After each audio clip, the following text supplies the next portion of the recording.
de Salvador Borrego, ¿Qué pasa con Estados Unidos? Capítulo 3. Edición, 1999. Producción: Alejandro Concha Gajardo. www.alejandroconcha.com. Capítulo 3. Influencia en los dos partidos. A la guerra, quieran o no. Aunque desorientada y desarticulada, la fuerza número 2 no se extinguió cuando a principios de 1933 Hoover dejó la Casa Blanca en manos de Roosevelt. Seguía alentando en la conciencia de la mayoría de los ciudadanos. Naturalmente, era una fuerza dispersa, como los ciudadanos mismos, sin grandes bastiones económicos ni políticos. Conforme la crisis se iba resolviendo, Roosevelt cobraba más popularidad. Pero a medida que se fue haciendo sensible que quería llevar a Estados Unidos a la guerra, la mayoría silenciosa comenzó a cobrar voz. Los norteamericanos no querían ir a otra guerra, como la de 1914, 1918, que como máximo logro había dado a luz la dictadura marxista de la Unión Soviética. La fuerza número 1 sí quería la guerra, y en ese sentido alentaba a Polonia para que se convirtiera en trinchera avanzada del Ejército Rojo y obstruyera el ataque alemán contra la Unión Soviética. Colocado entre el bolchevismo y el antibolchevismo, el pueblo polaco fue engañado para que combatiera por el primero. Así se convirtió en el fulminante de la gran conflagración. Los primeros sondeos de la opinión pública americana, después de que Inglaterra y Francia le declararon la guerra a Alemania, indicaban que más del 80% de los ciudadanos querían que Estados Unidos permaneciera absolutamente fuera del conflicto. Esta era la voz de la fuerza número 2, a la que Roosevelt tuvo que calmar, engañándola, cuando le pidió su voto de reelección en 1936 y en 1940, con la promesa de que no iría a la guerra. El general Robert E. Wood organizó en 1938 la agrupación América Primero, como portavoz de la mayoría ciudadana que se resistía a ser arrastrada a la contienda. Simpatizaban con ese organismo varios representantes populares y senadores, entre ellos Josiah W. Bailey, Gerald N. Ye, Walter George y Peter Henry. El expresidente Hoover era uno de sus más importantes oradores. Inicialmente también Henry Ford apoyaba a América Primero, pero luego fue presionado económicamente y dejó de actuar. Otros famosos oradores de las concentraciones de América Primero eran el sacerdote Coughlin y el coronel Charles Lindbergh, muy querido del pueblo desde su famoso vuelo Nueva York-París, de 1927. Lindbergh estuvo en Rusia en 1938 y conoció dos fábricas con equipo completo para hacer motores Uralski-Clone, transportado en bloque desde Estados Unidos. Otro tanto ocurría en plantas para producir camiones, en la industria siderúrgica, en las generadoras de electricidad, etc. Y lógico que la democracia americana siguiera subvencionando a la dictadura marxista. En sus memorias Lindbergh refiere que el 15 de septiembre de 1939 la administración le comunicó que si desistía de hablar contra la guerra se crearía una Secretaría del Aire y que él la dirigiría. Pero no aceptó, pues estaba convencido, lo anota el 13 de enero de 1939, de que Alemania solo quería atacar a la Unión Soviética y no a las potencias occidentales. El 10 de octubre de 1940 las encuestas ratificaban que el 80% de los norteamericanos no querían ser llevados a la guerra. El día 14 de ese mes Lindbergh anotaba que no concedía entrevistas a los noticieros porque le cortaban y le alteraban el sentido de sus conceptos, debido a la influencia judía en esos medios informativos. Pueden escoger frases a su elección y controlar y orientar la actitud emocional del público seleccionando la clase de imágenes que van a presentar en un momento dado. También decía que no le molestaba mucho que la prensa lo atacara, sino que deformara sus declaraciones y lo hiciera aparecer diciendo lo que en realidad no había dicho. La campaña en su contra iba subiendo de tono y el 25 de abril, 1941, el presidente Roosevelt insinuó que Lindbergh era traidor. El 7 de julio Lindbergh supo que sus teléfonos estaban interceptados, como si en realidad él fuera un enemigo de Estados Unidos. Sin embargo, siguió hablando contra la guerra y su pacifismo era presentado como un delito, aunque años más tarde el pacifismo ante el comunismo sería alabado como virtud. El 11 de septiembre Lindbergh dijo públicamente que había tres grupos que agitaban en pro de la guerra: los ingleses, los judíos y la administración de Roosevelt. Todo el auditorio se puso en pie, vitoreándolo. Pero luego las crónicas de los noticieros y la prensa eran particularmente violentas en contra suya. Parece ser que prácticamente todo puede discutirse en América hoy en día, excepto el problema judío. La simple mención de la palabra judío significa tempestades. Opino que la única esperanza de una solución moderada de este problema radica en una discusión abierta y franca. 15 de septiembre de 1941. Días después Lindbergh se sorprendía de que amigos suyos, que pensaban igual que él, no se atrevían a tratar ese tema. El expresidente Hoover le dijo el 6 de octubre que había sido un error mencionar públicamente a los judíos. Le respondí que, en mi opinión, mis declaraciones habían sido, a la vez, moderadas y verdaderas. Replicó que cuando uno llevaba algún tiempo metido en política aprendía a no decir las cosas solamente porque fueran ciertas. Pero, después de todo, yo no soy un político. Y esta es precisamente una de las principales razones por las que no deseo serlo. Prefiero decir lo que pienso cuando desee decirlo, que medir cualquier declaración que haga por el rasero de su probable popularidad. Ya para esa fecha Roosevelt había preparado una serie de astutas combinaciones. A. Congeló los depósitos de dólares que Japón tenía en Estados Unidos. B. Bloqueó comercialmente a Japón impidiéndole que se surtiera de petróleo. C. Le hizo llegar a Tokio informes secretos de que la flota americana se encontraba desprevenida en Pearl Harbor y que su destrucción daría a los japoneses una victoria decisiva en el Pacífico. Japón mordió el anzuelo, atacó a los barcos americanos, cuando los mejores ya habían sido retirados, y Roosevelt tuvo la guerra que tanto anhelaba para salvar a la Unión Soviética ante la invasión alemana. Analizando aquellos acontecimientos 25 años después, Lindbergh escribía: ganamos la guerra militarmente. Pero en un sentido más amplio me parece que la perdimos, porque nuestra civilización occidental es menos respetada y segura que antes. Para derrotar a Alemania y el Japón ayudamos a las amenazas, aún mayores, de Rusia y China, que ahora son nuestros enemigos potenciales. Polonia no fue salvada. El Imperio Británico se ha hundido. Francia debió entregar sus más importantes colonias y convertirse ella misma en una dictadura mitigada. Perdimos la herencia genética formada por 105 eones de muchos millones de vidas.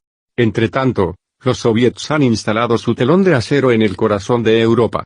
Existe el terrible peligro de que la Segunda Guerra Mundial señale el comienzo del hundimiento de nuestra civilización occidental. Diarios de guerra de Charles Lindbergh. 1972. Acervo, Barcelona. Al igual que otros testimonios, este ha desaparecido de la circulación. Producción: Alejandro Concha Gajardo. www.alejandroconcha.com. Volvió a hacerse oír la fuerza número 2. El comunismo fue el único beneficiado con la guerra. Por lo pronto se apoderó de Polonia, Media Alemania, Rumania, Bulgaria, Lituania, Letonia, Estonia, Albania, Yugoslavia, Hungría y Checoslovaquia, con 117 millones de habitantes y enormes recursos materiales. La fuerza número 2, que durante la guerra había sido forzada a guardar silencio, empezó nuevamente a dar señales de vida. Un importante sector del ejército vio con alarma que país tras país, de la Europa Central, estaba siendo obsequiado a la Unión Soviética, al parecer por los pactos secretos de Yalta y de Potsdam, entre Stalin, Roosevelt, Churchill y Truman. El más autorizado de los generales norteamericanos, George Patton, pedía al término de la guerra, que se obligara a la Unión Soviética a regresar a sus fronteras y a dejar libres los 10 países que estaba ocupando. El ejército de Estados Unidos, decía Patton, podía incluso derrotar a los soviéticos fácilmente porque, aunque tienen buena infantería, carecen de artillería, fuerza aérea y tanques, y no saben usar las armas combinadas, mientras que nosotros sobresalimos en las tres cosas. Si llega a hacerse necesario luchar contra los soviéticos, cuanto antes lo hagamos mejor será. Las opiniones de Patton tenían gran influencia en el ejército y la opinión pública norteamericana. Al igual que Lindbergh, llegó a mencionar la palabra judío y esto le costó ser criticado y ridiculizado por los grandes medios de comunicación. Ya no era el héroe que había sido en los combates, sino un belicoso y presuntuoso militar. 5 meses después de terminada la guerra, que Patton había ayudado a ganar, fue relevado del mando. 2 meses después su automóvil fue embestido por otro, se le hospitalizó, hubo una serie de complicaciones y murió. Otro de los eminentes portavoces de la Fuerza número 2 era el general Henry H. Arnold, comandante de las Fuerzas Aéreas. Abogaba para que la aviación norteamericana conservara su supremacía sobre la Unión Soviética, en vez de ser desmovilizada, como estaba haciéndose a gran prisa. El crítico militar Hanson Baldwin revelaba que Washington le venía entregando a la Unión Soviética importantes secretos alemanes, relacionados con las nuevas armas. El diplomático William C. Ballard señaló que Norteamérica estaba perdiendo la paz, que su desmovilización militar era precipitada, que la ONU no garantizaba la libertad, que el enorme botín de armas capturado por Estados Unidos en Alemania estaba siendo destruido, en vez de aprovecharlo para reforzar a las naciones amigas. James B. Forrestal, secretario de la Defensa, con jurisdicción sobre ejército, marina y aviación, se opuso infructuosamente a que el Departamento de Estado, con aprobación de Truman, entregara China a los comunistas. Forrestal decía que el antiguo aliado, Chiang Kai-shek, no debería ser abandonado, en tanto que el secretario del Tesoro, Morgenthau, le bloqueaba el abastecimiento de petróleo, y Dexter White y Salomon Adler le torpedeaban a China su moneda para provocar una crisis, la cual facilitaba el camino a los guerrilleros comunistas. También se oponía Forrestal a que se le entregaran a Moscú secretos de la bomba atómica, cosa que ya había empezado a ocurrir mediante el llamado intercambio científico. Y la vez criticaba que los partidos republicano y demócrata ataran compromisos secretos con los líderes hebreos, actuando desde la cúpula, con tal de ganar apoyo para sus respectivos candidatos. Esto le ocasionó un llamado de atención de Bernard Baruch, consejero de Truman, para que se mostrase menos activo al respecto. Pero Forrestal no hizo caso y el presidente Truman lo destituyó en marzo de 1949, después de una ofensiva de prensa. Internado luego en el hospital de Bethesda, para ser tratado de depresión nerviosa, apareció muerto en un patio porque, al parecer, se había arrojado desde un 16º piso, con el cinturón de su bata enredado en el cuello. Enmudeció así la voz autorizada de Forrestal, pero otras muchas siguieron denunciando que a muy alto nivel había complicidades con el comunismo, ya fuera por ineptitud o por traición. Ya eran tantos los denunciantes que no resultaba posible que todos murieran en un accidente, como Patton, o que se suicidaran como Forrestal. En el Comité de la Cámara sobre Actividades Antinorteamericanas figuraba en 1948 el joven diputado Richard Nixon, quien se mostró particularmente persistente para investigar a comunistas infiltrados en altos puestos oficiales. El caso de Alger Hess lo volvió rápidamente famoso. Hess había sido ayudante de Roosevelt en la Conferencia de Yalta, secretario fundador de la ONU y luego director de la Oficina de Asuntos Políticos Especiales del Departamento de Estado. A partir de ciertas pistas, Nixon empezó a interrogarlo. El presidente Truman decía que las pistas eran falsas. Grandes diarios como The New York Times afirmaban que Hess era inocente. El Star ridiculizaba al comité investigador representándolo como el hocico de una atarjea. El Departamento de Justicia intentaba archivar las primeras pruebas contra Hess, pero Nixon no soltó su presa. Finalmente Nixon logró que Hess fuera condenado a prisión, después de demostrar con toda clase de pruebas que había sustraído documentos secretos y claves militares y diplomáticas para entregarlas a la Unión Soviética. Otro prominente infiltrado, Harry Dexter White, ex ayudante del secretario del Tesoro, Morgenthau, fue descubierto como hombre clave para identificar a varios cómplices suyos y de Hess, pero murió súbitamente, en forma un tanto extraña, y sus anegados lo incineraron antes de que se le hiciera la autopsia. Con esos y otros casos Nixon se hizo famoso y fue aclamado como héroe por millones de ciudadanos, aunque en otros sectores se ganó la permanente enemistad de hombres poderosos. Sam Rayburn dijo en un discurso: "Su nombre es lodo". Por otra parte, el senador Joseph McCarthy encabezaba una comisión senatorial que también investigaba las actividades antinorteamericanas y a partir de 1947 empezó a denunciar que había numerosos infiltrados en la vida pública de Norteamérica para patrocinar el avance comunista. Habló de una confabulación de infamias y fue denunciando a dueños de periódicos, a publicistas prosoviéticos, a políticos, a productores de películas, etc. Ronald Reagan dio una vez testimonio de la penetración marxista en Hollywood. Chaplin, que formaba parte de ese grupo, huyó al extranjero para no ser interrogado. En esa época surgió el conflicto de Corea. La Unión Soviética se había comprometido a respetar la independencia de la zona sur, pero los comunistas empezaron a invadirla en 1950.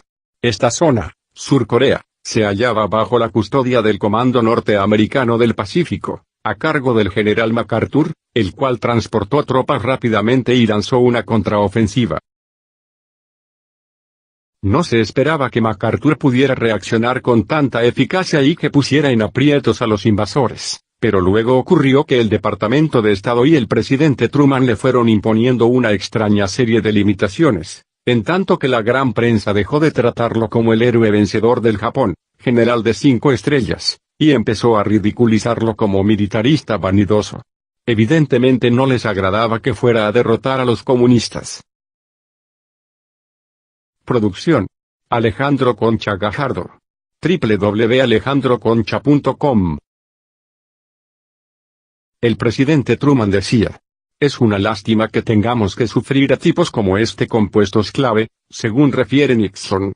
Y por su parte MacArthur se quejaba con el líder republicano de la Cámara de Representantes, Aloe Martin, de que los políticos tratan de librar la guerra contra el comunismo con palabras. También se quejaba de que muchos de sus secretos militares, que él comunicaba a Washington, alguien los hacía llegar rápidamente a los comunistas, con especificaciones de lo que la Casa Blanca le autorizaba a hacer. Posteriormente el general Charles Willoughby reveló ante la subcomisión interna del Senado que recibió órdenes del Departamento de Estado para no continuar las investigaciones que hacía respecto a tales filtraciones. Durante la guerra contra el Japón y Alemania, la meta era ganar, pero en la lucha contra los invasores comunistas la meta era perder. ¿Por qué MacArthur insistía en que lo dejaran derrotar al enemigo, pero después de un año de forcejeos con el Departamento de Estado fue relevado del mando, por órdenes de Truman?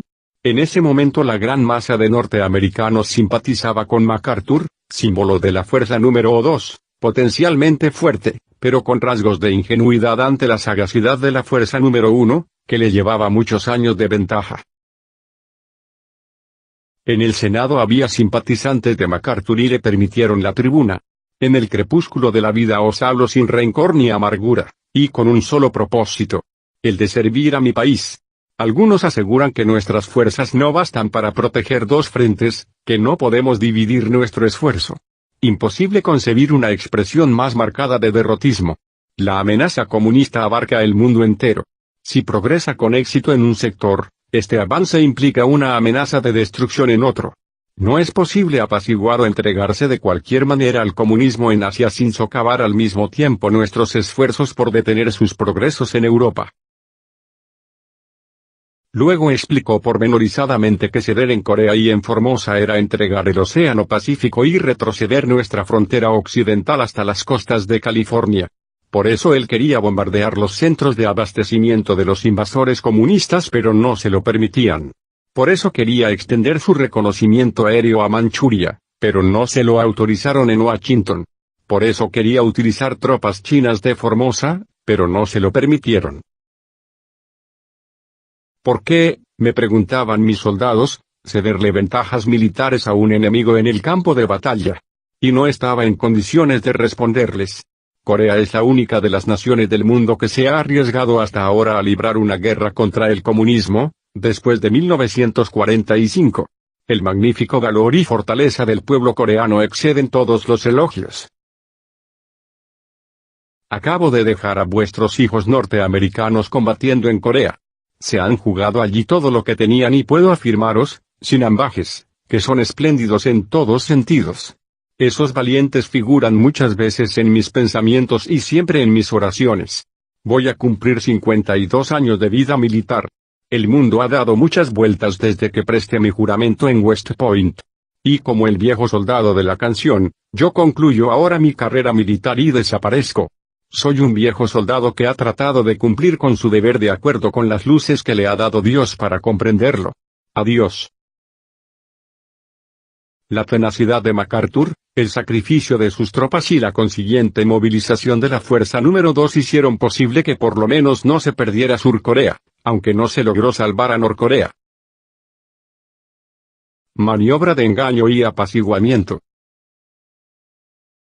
Entretanto, las denuncias de la comisión senatorial de McCarthy conmovían a la opinión pública. El senador hablaba de 20 años de traición, lo cual correspondía a la época en que Roosevelt llegó al poder.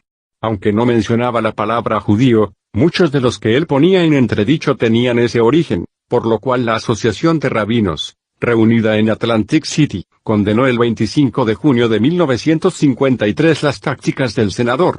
Se le calificó de antisemita y luego la prensa y la TV se lanzaron violentamente contra él.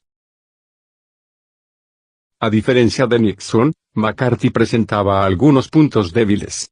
No tomaba mucho en cuenta las sutilezas legales, era impetuoso y además su ayudante Roy Cohn lo orilló a dar algunos golpes en falso, lo cual fue aprovechado por el Senado para condenarlo con un voto de censura y así lo dejó oficialmente desautorizado. 3 años después, relegado y ridiculizado como cazador de brujas, murió en el mismo hospital donde había muerto otro eminente portavoz de la Fuerza número 2, el ex secretario de la Defensa James B. Forrestal. Para entonces ya había gran descontento entre la masa de ciudadanos por el curso de la política internacional y existía el riesgo de que las bases desbordaran las cúpulas de control de los partidos demócrata y republicano. Parece que en esa situación se decidió que los demócratas salieran de escena, después de más de 20 años de tener el poder, y que entraran los republicanos para apaciguar las suspicacias y el descontento. Para candidato presidencial se escogió al general Dwight David Eisenhower, y como vicepresidente a Richard Nixon. Eisenhower había sido años antes ascendido por Roosevelt, violando todo el escalafón militar. No participó en la Primera Guerra Mundial, fue ayudante de MacArthur antes de que empezara la Segunda Guerra Mundial. En marzo de 1941 recibió el grado provisional de coronel, y 6 meses después, sin ninguna acción militar, se le improvisó como general. 2 años más tarde Roosevelt lo hizo comandante de las tropas aliadas en Europa. El mariscal inglés Alan Brooke dice en su diario que Eisenhower no tenía experiencia para ser nombrado jefe de las fuerzas aliadas, y el mariscal Montgomery reitera que Ike era incapaz. Tenía una encantadora personalidad, pero no era un comandante. Sin embargo, políticamente era el general adecuado para que Roosevelt y Truman entregaran media Europa al comunismo. En todos sentidos era el polo opuesto a los generales Patton y MacArthur. Diario del mariscal Alan Brooke, publicado en noviembre de 1959. Como si los altos jefes del Partido Republicano quisieran tranquilizar a la opinión pública, al postular a Eisenhower lo hicieron con desusado vigor anticomunista. La Rusia comunista, dijeron, que prosigue con tenacidad la ejecución de su plan de conquista mundial absorbió en su esfera de influencia a más de 500 millones de seres humanos, en 7 años, que no eran ciudadanos rusos y que pertenecían a 15 diferentes países. Los demócratas han abandonado a su suerte a naciones amigas, como Letonia, Lituania, Estonia, Polonia y Checoslovaquia, dejándolas luchar solas contra la agresión comunista que no hubo de esforzarse mucho para engullirlas. El gobierno de los Estados Unidos, bajo dirección republicana, desaprobará todos los compromisos contenidos en cláusulas secretas como las de Yalta, que favorecen la política de esclavitud comunista. Hasta los líderes demócratas se plegaron a hablar en esa forma. No abandonaremos a los pueblos otrora libres de Europa Central y Oriental que sufren actualmente bajo la tiranía del Kremlin violando los compromisos más solemnes tomados por la Unión Soviética en Teherán, Yalta y Potsdam. Esas palabras no coincidían con los hechos, pues la llamada doctrina Truman para ayudar a los países libres ante las tentativas de sometimiento, no se había materializado en nada, y Eisenhower decía como candidato el 25 de agosto de 1952. La esperanza de una paz entre los hombres ha desaparecido ante 105 progresos monstruosos de la tiranía comunista. Esta tiranía es primitiva en su brutalidad. Se ha consagrado a la subversión, a la revolución y a la guerra, hasta que 105 continentes sean campos de esclavos, y toda la humanidad un rebaño. Y no es solamente en Europa Oriental donde la barbarie comunista ha hecho irrupción hasta muy allá de sus fronteras. En sus incursiones asiáticas el Kremlin ha controlado China, el Tíbet, la Mongolia exterior, el norte de Indochina, la Corea del Norte y la isla septentrional del Japón.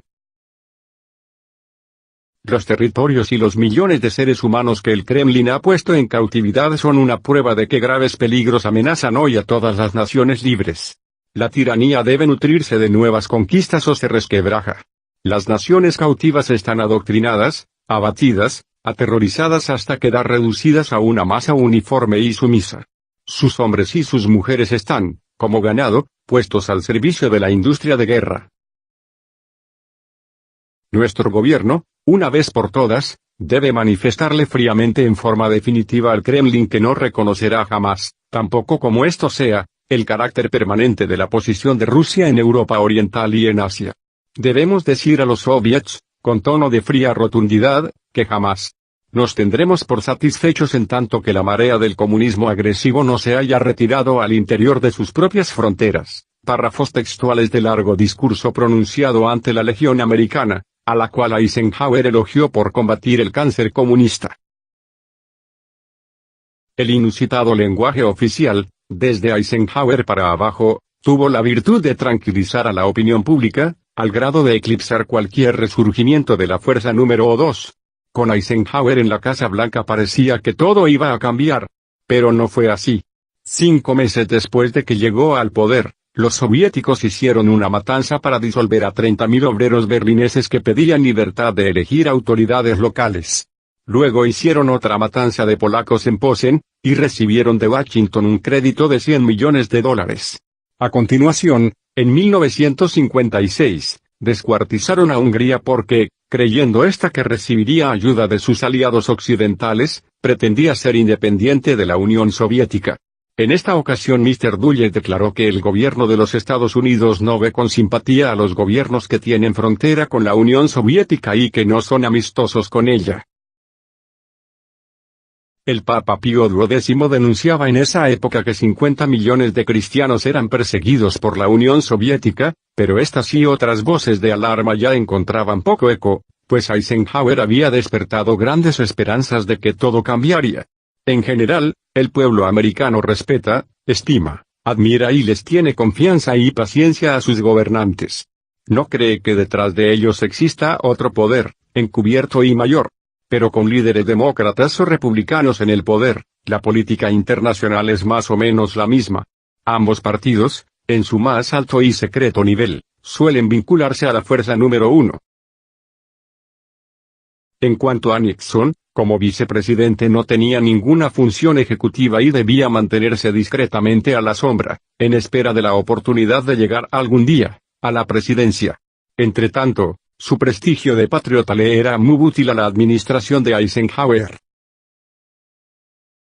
Por cierto que durante una gira por Sudamérica, Nixon fue escupido por una turba de comunistas, en Caracas, y sangoloteado violentamente su automóvil. D. Salvador Borrego, ¿qué pasa con Estados Unidos? Capítulo 3. Fin del capítulo.